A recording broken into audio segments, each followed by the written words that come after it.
Hello, everyone, and welcome to Reimagine 2021, our virtual conference series brought to you by Mousebelt. I'm your co-host, Ashlie Meredith, and today we're bringing you a special edition of our series. It's our 10th anniversary event. We've been bringing you content and community virtually since May 2020, and we're just so grateful for everyone who's tuned in and followed us over the year. And today I'm pleased to introduce our next guest, Daniel Bookstaber, VP of Markets at Blockchain.com. Welcome, Daniel. How are you doing today? Yeah, I'm doing well. Thanks, Ashlie. It's great to be here. Absolutely. Thank you so much for joining us.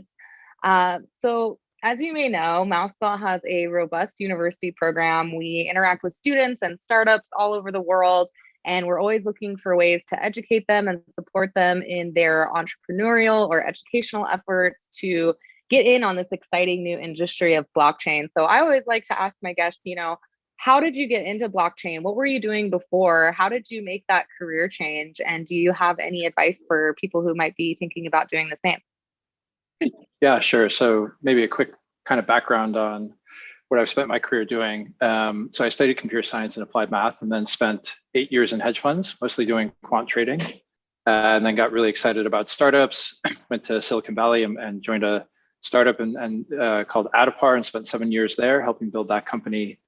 But then really missed investing and trading. So went back to hedge funds for a short time, but then caught the kind of excitement around crypto and decided to make the move to blockchain.com earlier this year. Awesome. Congratulations. Yeah. I mean, so, I guess the question is, what caused me to get interested in crypto? And I think, I had kind of watched crypto from a distance for many years. And to be honest, I'd never quite understood it. It always seemed like a bit of a sideshow. Maybe that was just me kind of growing up in more traditional finance. And what really caught my attention was last summer with a lot of the new DeFi protocols that came out. And once I started actually using them, a light bulb went on for me, just kind of helping me understand, wow, this is a lot of the talk of what crypto was always going to be became very tangible and real using, lots of the different DeFi protocols that were available. So that really got me involved in a real way with just my own personal capital with crypto. And, then I got to know Peter Smith, who's the founder and CEO of blockchain.com. And then I ended up actually kind of making the move from more traditional finance and hedge funds to working on kind of trading and execution at blockchain. Excellent. Yeah, I think that's a common story. I think we saw a lot of people get really interested or have that light bulb moment when they saw how these products could actually make a difference in their lives and what DeFi was doing, late last year.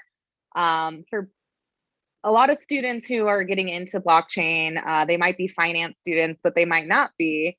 And even if they are, they might not really understand what the difference is between traditional finance markets and crypto. So for a general audience who's just starting to learn about this stuff, what would you say are the structural differences between traditional finance markets and how they work and crypto? Yeah, sure. I mean, I think one of the things that's important to understand about traditional finance is that it's been built, over 100 years. So it's taken a lot of time. And so, we take for granted a lot of the infrastructure and systems and organizations that are involved to facilitate a lot of the activities that we use in traditional finance. So take two examples. One is, you want to get a loan. So you want to get a mortgage for a house or a car loan.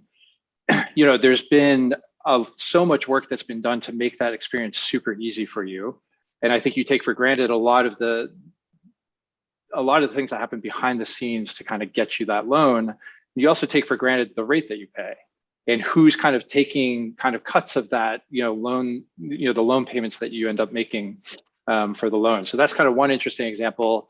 Another interesting example that we actually saw more recently is, if you open an online brokerage account, and you want to trade, say, stocks, you don't think about all the DTCC and the different organizations that are involved to make sure that trade, executes and settles and so on. You just kind of go into an online brokerage, you fund your account, you buy a stock, and it's a very easy experience.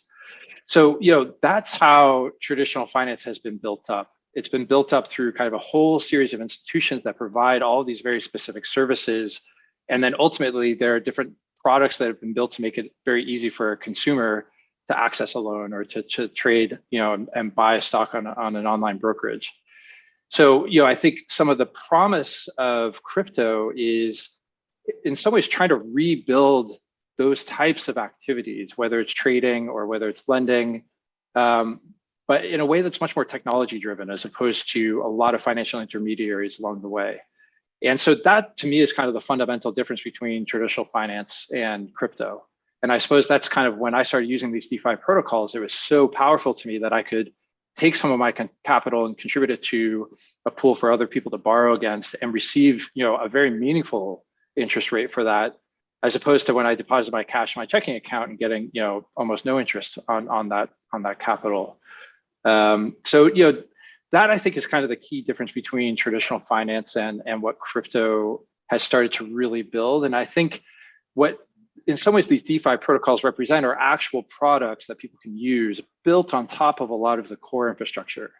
And I think that's another important thing to understand.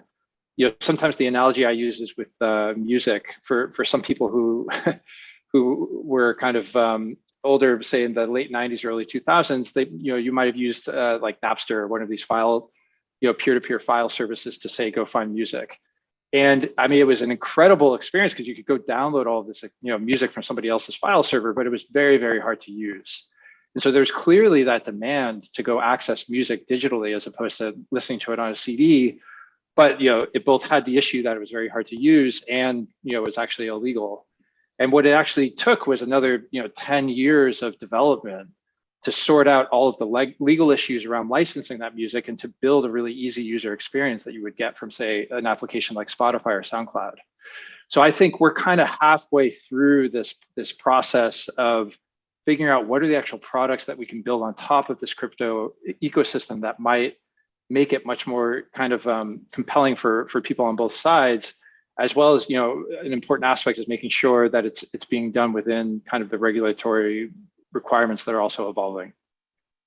Absolutely. So you would say the main difference, and I think people can really understand this, is the promise of crypto, this disintermediation of financial services, where you don't have so many layers of trust and people involved in. You can have things like peer-to-peer lending.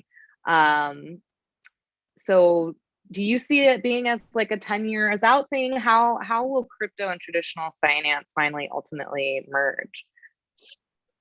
Yeah, I mean, it's a little bit hard to predict exactly how it will happen. I mean, I think it's very unlikely that a lot of the big existing traditional financial firms disappear and get replaced, although that's certainly maybe possible on a much longer time horizon. I think what's probably more likely is we're kind of in this middle era of a lot of real products that you can use within crypto are now available. So, if you want to go trade, you want to trade one token for another, you can go access, a DeFi protocol like Uniswap or SushiSwap and do that. Or if you want to go lend or borrow, you can access these protocols and do that. So those user experiences and products are now built. I think they're still a little bit hard for the average person to access or to understand.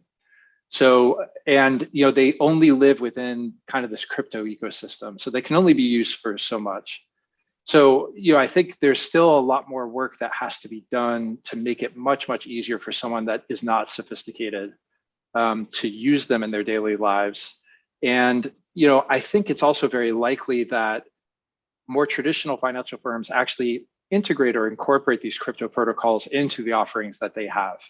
Because what will happen is if it becomes so much more compelling because you get such a better rate to borrow within the crypto ecosystem than going to a traditional bank, the traditional bank is going to have to evolve or they're going to die.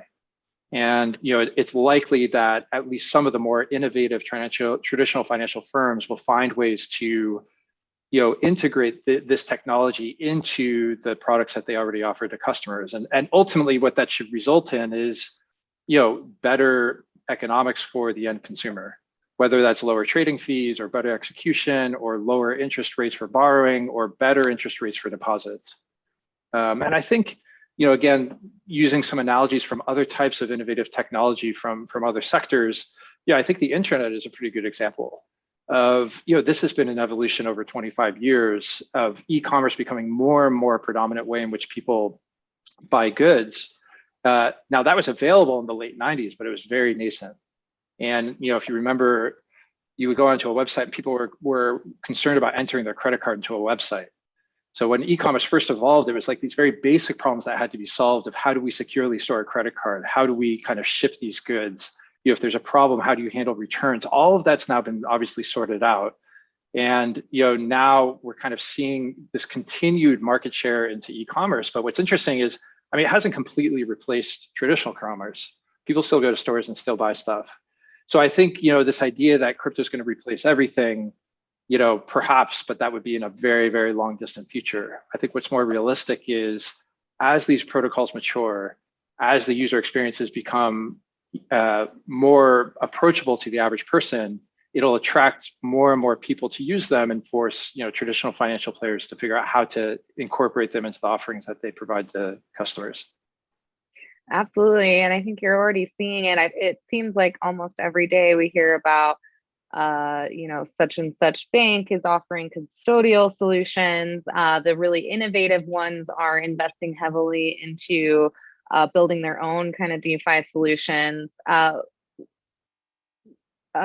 are institutions interested in crypto now? Are they really ready to invest? Yeah, it's a good question. It depends on the institution. There's probably a couple different answers. There are certain types of larger institutional financial players who might be interested in crypto simply because there's a lot of volatility.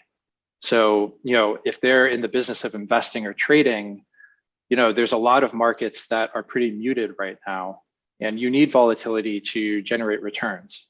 And so if I'm running an investment fund, crypto starts to look attractive because it's big enough now that I can deploy real capital and there's meaningful opportunities to generate significant returns. So that's one type of institutional, financial firm that has now become more interested in crypto. And as compared to a couple of years ago when it felt, at least from the traditional finance perspective, it felt very fringe. It was kind of like the risk of being involved in crypto was far higher than the potential reward. Now, every additional institutional firm that announces they're getting involved in crypto legitimizes the sector and makes it easier for more and more firms to participate. So, that would be one motivation for an institutional firm to get involved, is because there's a lot of return opportunity.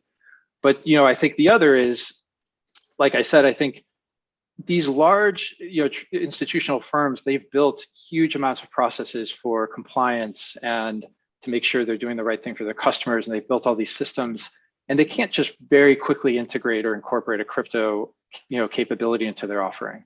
It takes time. And so I think what they're starting to realize is if they don't start to understand what this is and how to work with it, they're at the risk of being left behind. And especially if they look around and all their competitors are announcing initiatives to start to engage with crypto, it represents more and more risk for them if they don't start to try to understand it. Absolutely. And I think, we're seeing that almost every day, more and more investment in at least like learning about this. It seems like the writing is on the wall for these institutions that if they don't start to understand this, they are going to get left behind. So to talk about blockchain.com a bit, you've been there for a short while, but in the last, 6 to 12 months have seen enormous growth over there.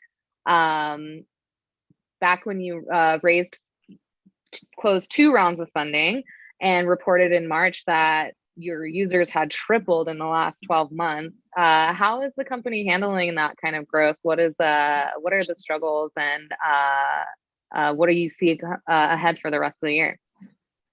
Yeah, of course. Obviously, anytime you have that type of explosive growth, presents challenges to keep up with it. And so, I think one of the biggest investments we're making at blockchain.com is just trying to continue to improve the consumer experience.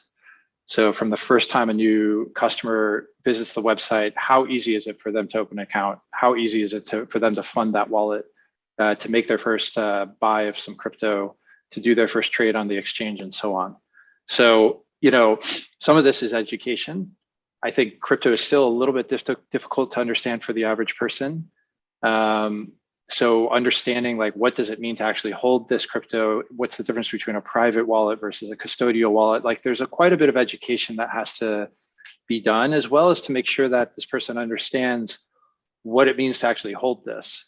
I think there's a lot of risk that there's plenty of, stories out there of people who have made lots of money very quickly. And so that draws a lot of speculators. And that's great when things are going up, but that obviously represents a potential risk when things go down. So I think it's important to make the customer experience as easy as possible, whether that's depositing fiat currencies and buying crypto, or whether it's selling crypto and getting currencies out, as well as helping educate people on like, why should they be doing this and what value does it represent to them. So that's been a huge focus for us. I mean, I think blockchain.com is part of the reason I joined the company is it's one of the oldest companies in the crypto space. And I think that's quite exceptional to have that long a track record of operating in the space and providing solutions to customers. And it's also one of the biggest. And so that was hugely appealing to me to join one of the leaders. And I think with this most recent funding round, it opens up the opportunity to hire more designers, more engineers, and continue to make this experience as easy as possible. I think one of the things that's really exciting about crypto as well is there's always new things coming out, but that also represents a challenge because I think we obviously want to offer access to those things from blockchain.com.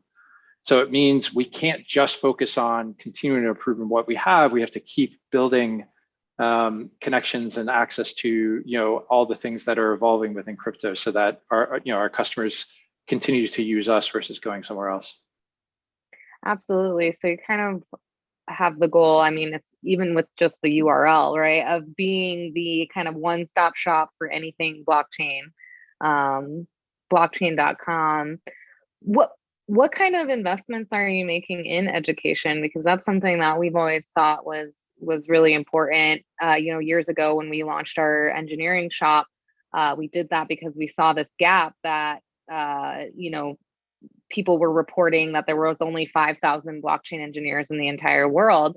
And there's all these pie in the sky dreams of what blockchain could do as an identity solution for healthcare, for NFTs and music and art and all of this stuff. But like you said, the most important part is making these products really easy to use. And blockchain is really hard to build. So we said early on, we're not going to achieve the innovation that we think blockchain is capable of unless we have more talent, right? So how do we incubate talent, supporting students at universities, creating educational materials, doing media projects like that? What kind of stuff does blockchain.com do in regards to education and media?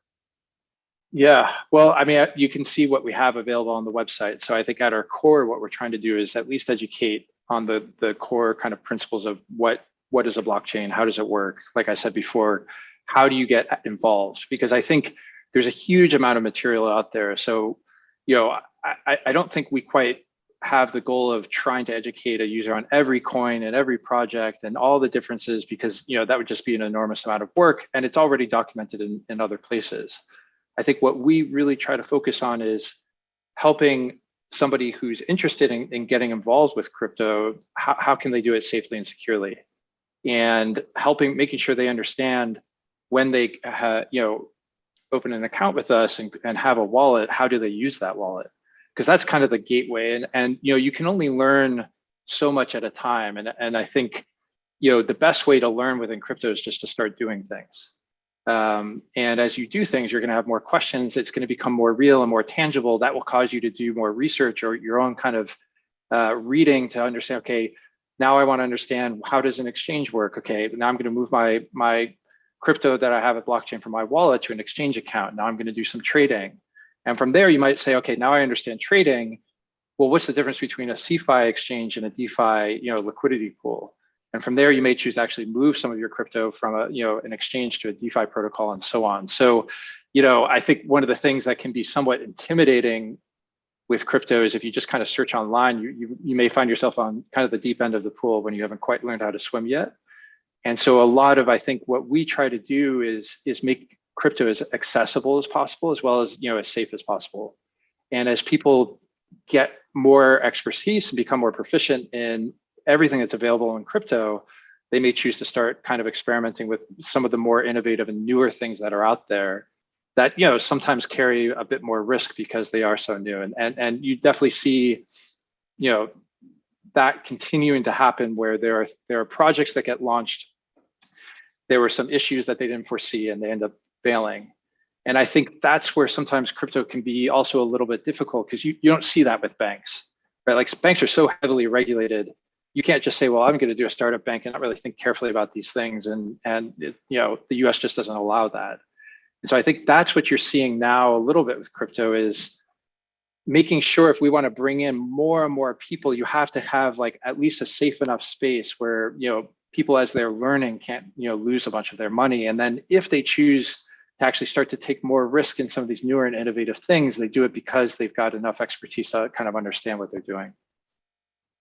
So does blockchain.com then intend to, you know, have a smaller suite of services that are just really tight and safe, things like just the wallet and exchange and trading, or do you foresee them kind of also being a safe place for people to kind of progress into more experimental or you know, lending, DeFi protocols, decentralized exchanges, things like that? I mean, I think, you know, we ultimately want to be, you know, the platform for people to kind of access crypto. So as these new things get built, we absolutely want to find ways to help people access them. So, you know, because some of these things are so new, it obviously can take some time to figure, okay, what's the right way to offer that to our customers? But, you know, we certainly don't want to be just a wallet or just an exchange. I think, you know, everybody that works at blockchain.com is super excited about all the new and innovative things that keep coming out with crypto. And I think our customers are as well. And so, you know, we absolutely kind of in the future want to make sure we continue to bring new products to market that, you know, provide access to these types of capabilities or protocols. Absolutely. So what is the most recent kind of new offering for customers that has been released, and what's coming up next? Yeah, so we have, you know, we have interest accounts that we launched pretty recently. So, you know, that was a pretty important feature for our customers to, it's kind of a nice way to get a lot of the benefits that crypto has to offer in terms of receiving interest on the crypto that you hold without having to go all the way into the deep end of you know, moving it into DeFi and, you know, putting it into one of these protocols yourself. So I would say that's a pretty, you know, relevant feature that kind of illustrates this idea of us trying to provide a platform that has a lot of the benefits of crypto, you know, for people who may not be as adventurous or kind of deep in their understanding and accessing it directly themselves. We continue to spend a lot of time launching new coins that we can support within the wallet and the exchange. There's some other new features that should be coming out. We'll announce pretty soon on the exchange. That let people, you know, get even better execution or ways to kind of use their capital more efficiently if they're kind of more expert as it relates to trading. You know, and then on the institutional side, you know, that's not quite as relevant to the average retail customer, but we are pushing really hard on continuing to be one of the biggest lenders in the space and offer much more kind of OTC or electronic liquidity solutions to our institutional clients. Awesome. Well, everyone stay tuned then for all of these new tools being released by blockchain.com. So like I said, triple users in the last 12 months. I think you could probably account some of that surge to just the general interest in crypto going up over the last year, maybe being stuck at home, the retail investor revolution, artists and musicians getting in on NFTs. But what, in your opinion, is the most significant development in the crypto sector this year?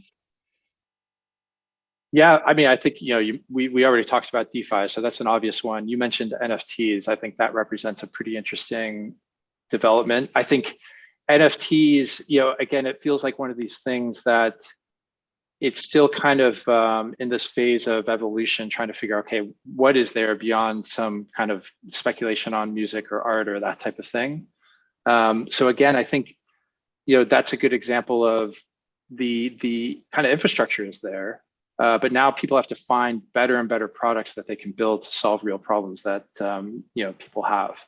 And these things often start with something that might be a little bit more creative or artistic or speculative. But as we kind of understand the technology, and as there are more and more people that get pulled into crypto, there's more people thinking about that and finding solutions.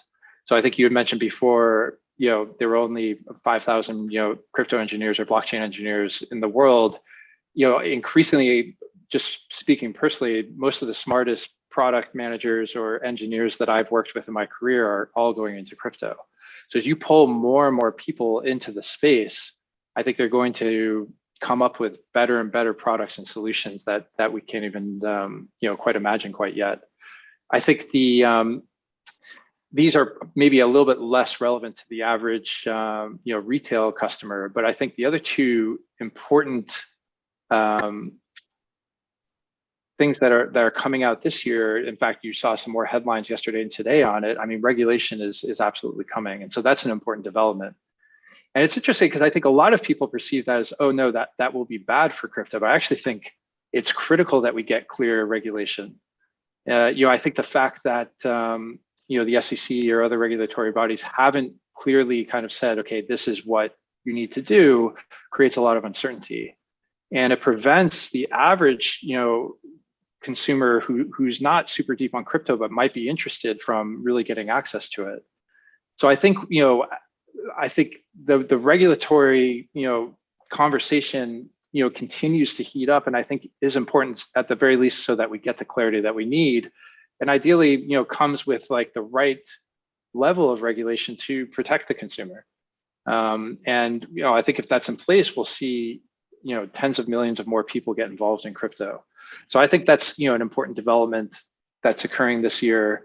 And then I think the other important development that we discussed earlier is just the number of traditional financial players that are now getting involved in crypto.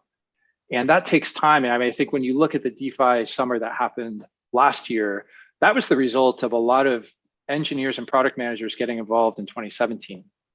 And so it took them almost 3 years from the time they got involved with all the ICOs and things that happened before. I mean, it took that amount of time to actually build these products that now have created so much interest in crypto. So I think it's very likely that as you see more and more people get involved, it takes them time to figure out, okay, what are we going to do with this technology? First, you have to understand it. Then you have to think about what you want to do with it. And then you actually have to build that thing and then launch it. So, I think hopefully this new wave of interest, you mentioned that we had a huge influx of customers onto, blockchain.com. As they get involved, they're going to have new needs and new demands, and that represents an opportunity to build new products into the future.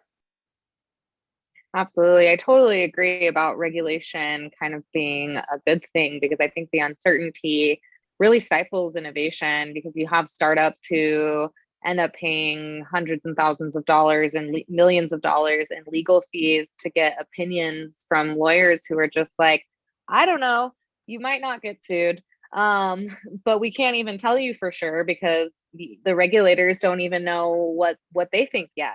So I think some clearer guidelines will really help innovation in the space. And it's exciting to see so many jurisdictions and governments kind of get excited about crypto. And you have, places like Miami and Wyoming and these kind of hubs popping up where people are really wanting to provide both sandboxes, but also clear regulatory frameworks so that we're not stifling innovation, and America will be able to keep up with the crypto innovation. Sorry, I was just going to say, I think what's interesting is if you step away from crypto for a second, think about innovation in other areas. There's been a huge amount of innovation in fintech generally.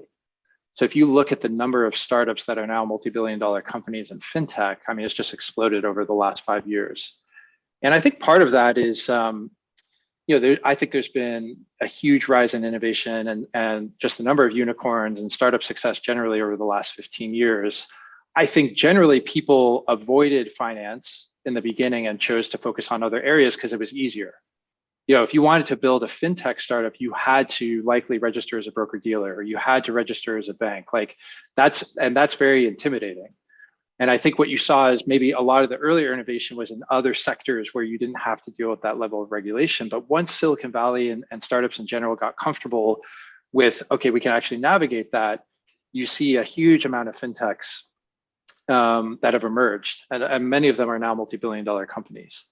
So, I think, and I think that's led to a lot of transformation of the finance industry in general. So to me, like, crypto is kind of almost the next wave of that fintech innovation and evolution. And so, yeah, I definitely agree with your point, which is, it's a little hard to do that when there's kind of this like threat of regulation as opposed to just the regulation. So I think once that becomes more clear, I actually expect there would be quite a bit more investment, and it'll be even easier to kind of bring these products to market so that the average person can use them. Absolutely.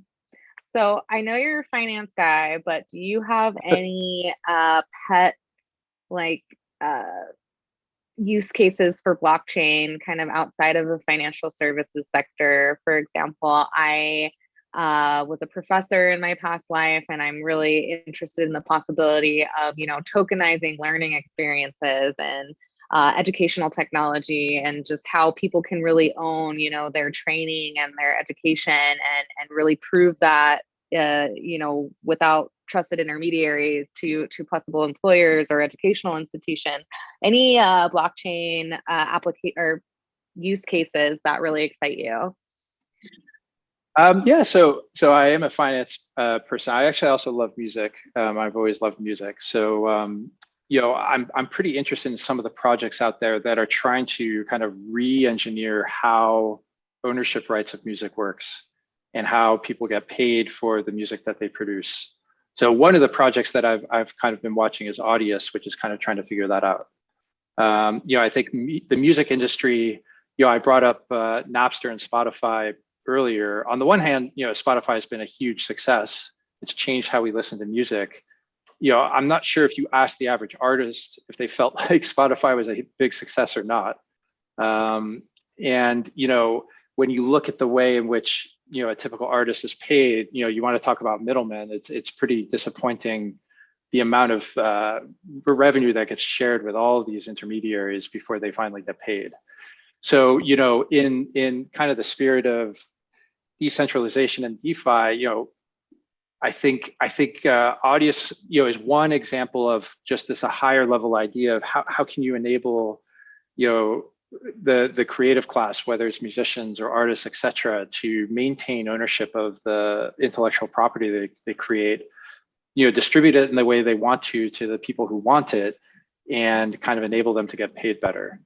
So, again, I think we're super early on how this works. The music industry, again, it's an example, just like finance, that's, been around for a very long time. So a lot of the typical ways in which it works, the licensing deals, who gets paid, how they get paid, et cetera, that's kind of been hardened over tens and tens of years. And so it'll take some time to kind of figure out what are the right or alternative business models that could be powered by a blockchain technology. But I do expect that would be a good example of, can you deliver a Spotify-like experience, but where the artists maintain a lot more kind of control over the music they create, and hopefully kind of get, a larger share of the revenue. Absolutely. Yeah, that's one of the things I'm most excited about. We might be early days, or it might be a long way out, but just any kind of blockchain solution that allows for people to own their data, own their creations, get paid more for them. Ownership and earning for the things that you create. Excited about all those sorts of things. Yeah, it's, I think going back to the e-commerce example, I find Shopify to be a really fascinating company as a way in which they've kind of taken care of a large part of the stack of running an e-commerce business, and enabled an individual who wants to make a product to immediately get distribution to a huge amount of people while controlling their company themselves. So I think that's kind of an interesting parallel to think about. Is it probably took Shopify a very long time to develop the right onboarding experience. So if I want to sell my product to people, how do they handle everything from listing all the products I want to sell to gathering the actual payment and distributing it and tracking the shipping, et cetera. Shopify now is a huge, huge company because I think they've done an exceptional job of making that super easy for both the retail customer and the business owner. So, I think it will take quite a bit of time to use this foundation of the blockchain itself, build the additional layers on top of that to finally enable, some 14-year-old that just created a bunch of music to actually connect with his fans or her fans and get paid for that. But I do think that is going to be the future. Absolutely. Well, to just round out the segment and kind of summarize, all of the exciting things we've been talking about, things that have happened over the last year and where we think they're going, why are you optimistic about the future of the crypto sector? Yeah, I mean, I think, when I was at my last hedge fund, like the number of times that crypto came up was just increasing at a very rapid rate. So it became very clear to me that it was kind of emerging from this more niche place to something that's becoming very mainstream.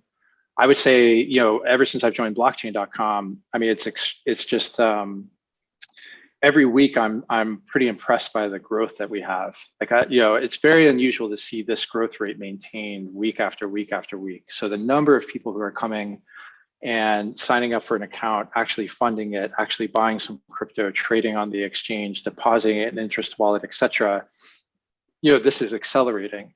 And what's also kind of surprising about that is the amount of people who have actually done that is still relatively small. So we're still very early in this. And I think, it also feels to me, I think probably one of the biggest concerns I had actually before making the leap from traditional finance to blockchain.com was, okay, but is this just going to disappear? Is this like at some point somebody's going to wake up and just decide, no more US dollars to crypto and it all just disappears? I think we've kind of already crossed that Rubicon. So it feels in some ways kind of too big to fail. And I think, the governments now around the world are going to have to figure out how to deal with it as opposed to try to shut it down because it's just gotten too big. So I think now that it's achieved that level of momentum, you're sitting again within blockchain.com and just seeing the number of users that are coming every week and signing up and how engaged they are. And when we add a new token to our wallet or to our exchange, or when we offer a new feature, the amount of people who immediately use it just shows how engaged the people are within crypto and how much demand there is for these types of solutions. So and like I said, I think we're still just barely understanding the potential of the technology and the products that can be built on top. So, these things are very reinforcing as you draw better and better engineers and developers and product managers into the space, they're going to come up with better ideas that draws more users and so on. So it becomes a very virtuous cycle. And, I think we're just still very much in the early innings. Absolutely. But kind of hitting that point of critical mass, right? Where people like institutions have to pay attention and this isn't just going to go away overnight. So very exciting times. Thank you so much for letting us in on your thoughts about the industry and educating us about traditional markets and the crypto markets and the amazing growth that blockchain.com has been experiencing. For anyone just tuning in, this is Reimagine 2021. It's our 10th anniversary special edition, and we've been talking with Daniel Bookstaber, VP of Markets at blockchain.com. Thanks so much for joining us, Dan. Thank you, Ashlie. Really appreciate it. Stay tuned for more, everybody.